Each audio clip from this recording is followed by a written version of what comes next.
Good morning, good afternoon, good evening, folks. Michael Zuber, one rental at a time. And what you may not know is this is actually the fourth interview this morning with the Lumberjack. We actually filmed 3 and only published 1. How you doing, sir? I'm doing awesome, Mike. I'm excited to be back for a fourth. I feel like it's overtime. It's overtime. Overtime is when it counts. Yeah, overtime is when it counts. We do have an exciting video. We're going to talk about Boise. I called Boise as one of those bubble markets months ago. Sure. And now we are seeing articles from, I think it's called the Idaho Statesman. I think that's the local paper. Yes. So we're going to pull it up. And really what we're going to show people is how a market rolls over, how the bubble slowly deflates versus pops. Everybody wants a crash. Everybody wants this epic bubble. That's generally speaking not how real estate works. But I'd be remiss if I didn't acknowledge that this morning we complained a little bit. At least I felt like I was complaining. I was being jealous. I was being a hater. Hence, I'm not publishing those other 2 videos. They have gone poof into the night, and we will just move on with our day. Cool with that? Easy enough. Yeah. I mean, enough. I'm an angry lumberjack, so whatever.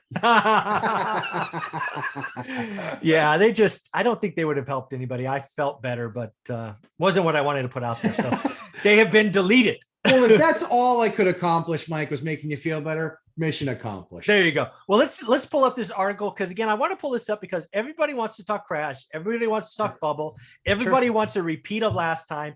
Yep. And most of the time, real estate markets don't do that unless there's some external force, like a huge employer leaving, like Southern California when the military left San Diego, or the oil shock of the 70s, like something like that. It could crash, but usually they roll over like this. So let's bring up this article. I need to share it first. See, technology.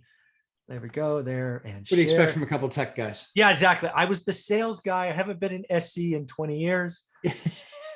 So here we go. Can you see this now? Yeah. Yep. Sure. So again, I like this article. It's Boise is playing out pretty much exactly how I said it would. Yep. So again, this article is here. I found it on Yahoo. It's in other places, I'm sure. So here it goes: is Boise, Idaho homes prices dropped for the first time in 14 months. Now, there may be some people out there that talk about the bubble bursting and all of those things. That's not what's happening. It's just resetting so let's just talk about it, right? Dropping for the first time. Here it is in Ada County, whatever. Ada County. Yep. Yeah. It went from 540 median to 530. So it dropped 1.8%. Okay. In September, it went back up, 534. It's just baselining what's going on, right? It's not shooting up like a rocket at this point. Canyon County, another county in and around Boise, I am sure, it's had an increase of 2.8%. Again, much lower than the 20% they had been used to. Scrolling down again, you're seeing a market have more inventory, less buyers, and that's what happens to prices is they move ever so slightly, right? And you're still talking about 2.8% in a month. Yeah, I think it's year on there though. I think it's July to July, September to September. I think if you scroll back up, I think it was actually August to September. Oh, you're right. Yeah, that's 2.8 in a month. Yeah, that's true. There's your crash, everybody. Yeah, exactly. So where else did I read in this article? So again, just talking about basic prices. This is the key that I wanted to get to, is inventory. Yes. Right. Yes. This is like, because what happens and I've said it before, but now we have examples, right? When a market goes up like a rocket ship, sellers, I'm going to call it get greedy, right? Their house is naturally worth 400. Yep. They see a neighbor sell for 450. Their house is not as nice, but they want 450, or heaven forbid, they want 470. In a market where you have no inventory, like, 160 units, right? You might get it. Right.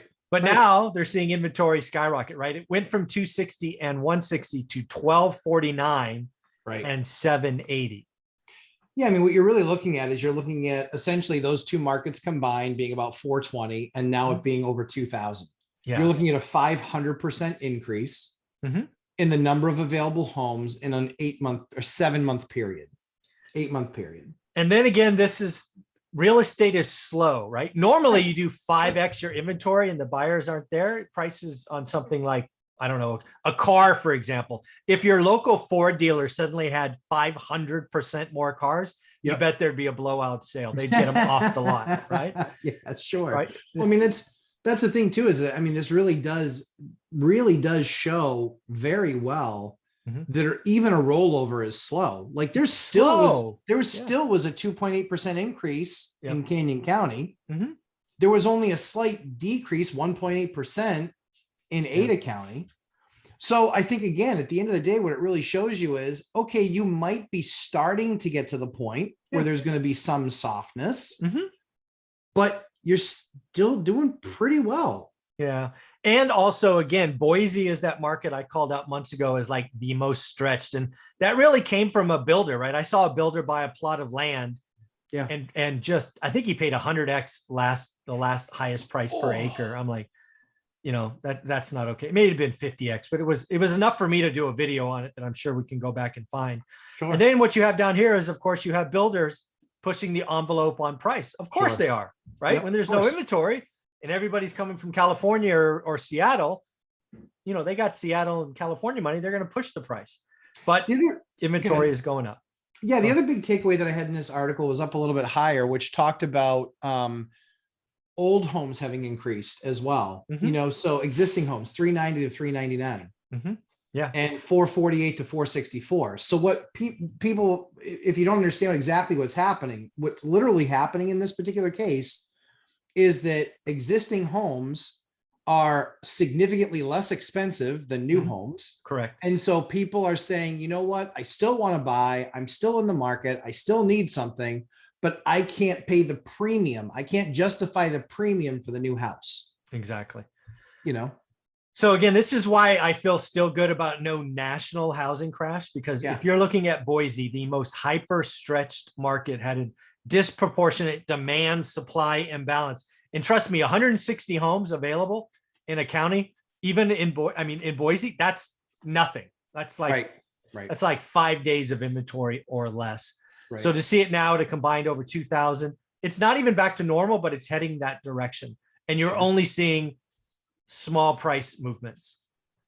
Yeah. And I think, Mike, you know, one of the things that I was, we didn't talk about earlier, but, you know, I just saw a property probably about 20 minutes from my house or so on market for 1.3. And that market, the median house price is probably 5. Wow. And so it's higher end, all cash, no contingencies, 21-day close. Wow. So I think it speaks to a lot of things that everybody needs to be doing the work in their market.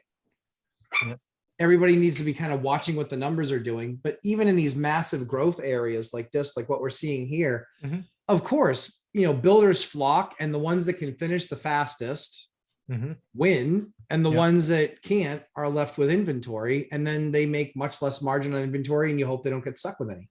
Yeah. And again, what you have here is something that happened in California last time. Is we had a lot of builders come in and they just started doing big housing tracts. I don't know why this is doing it that way, but here you have huge subdivisions going on left, right, and center, basically. And now what you have is, because they're not selling as fast, is 99% of them have price drops.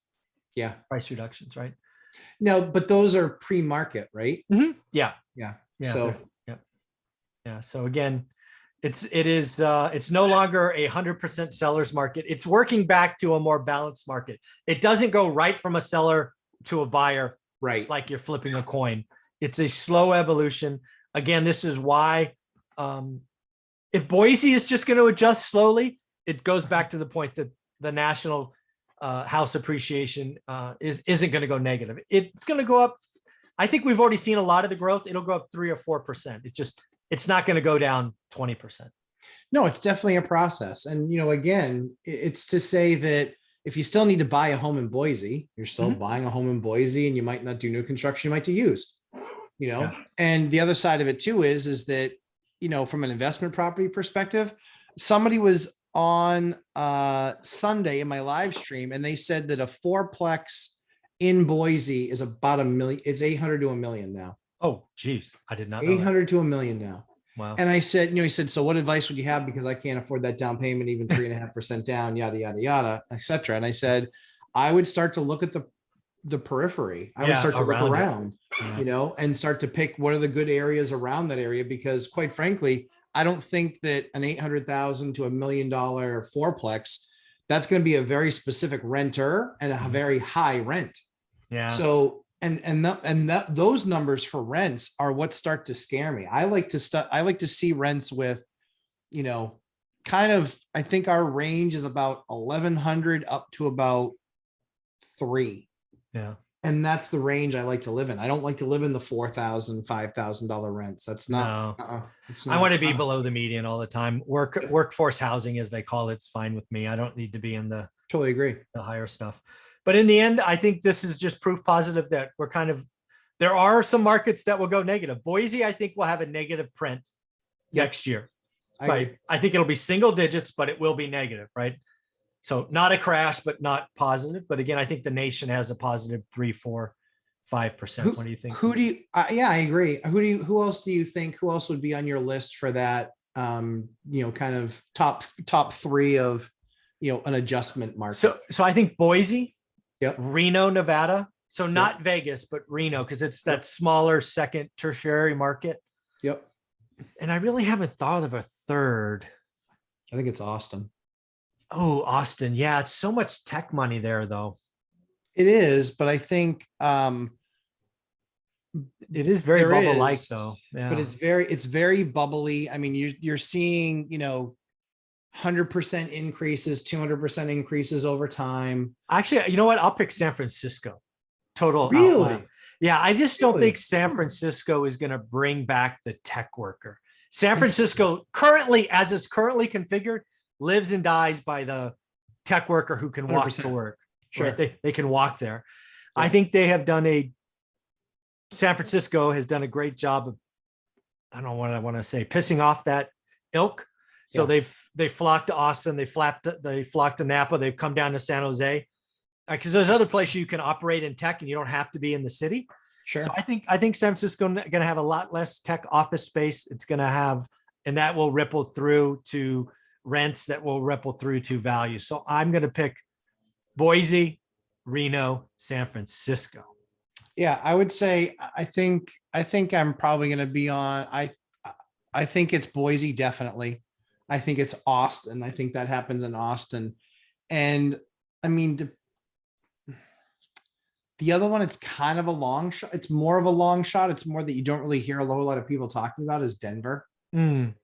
I've not done a ton of work there, but I've done a little bit of work there. Yeah. But yeah, I think Austin's the next big one, just because there's a lot. I mean, there's a lot.